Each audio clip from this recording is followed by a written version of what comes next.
अरे जय गजानन अमरावतीकर बाप्पा आले आणि जाता जाता त्यांनी एक भेट दिली, ती म्हणजे आज झोमॅटोवर आपले 4 स्टार रेटिंग झाली. तर होय अमरावतीकर, गणपतीरायांनी आपली मेहनत पाहिली आणि विसर्जनच्या दिवशी 4 स्टार रेटिंग झाली. आम्ही हायजेनिक ऑनलाईन फूड आणि ऑफलाईन फूड सर्व्हिस चांगली देतो, म्हणून तुमचा विश्वास आमच्यावर कायम आहे आणि कॅफेवर तुमचे प्रेम आहे. जसं तुम्ही गणपती चांगल्या पद्धतीने आणता तसं विसर्जन पण चांगल्या पद्धतीने करत जा.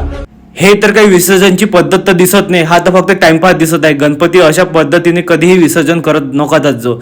मी गणपतीला शेवटचं नमन केलं आणि घरीच कुंडीमध्ये विसर्जन केलं. दुसऱ्या दिवशी सकाळी उठल्यावर बघितलं तर गणपती पूर्णपणे विसर्जन झाले होते, कारण गणपती मातीचे असल्यामुळे लवकरच विसर्जन झाले. गणपतीचे प्रिय जास्वंद फुल झाड आणले आणि त्यात पूर्ण माती काढून झाड लावले.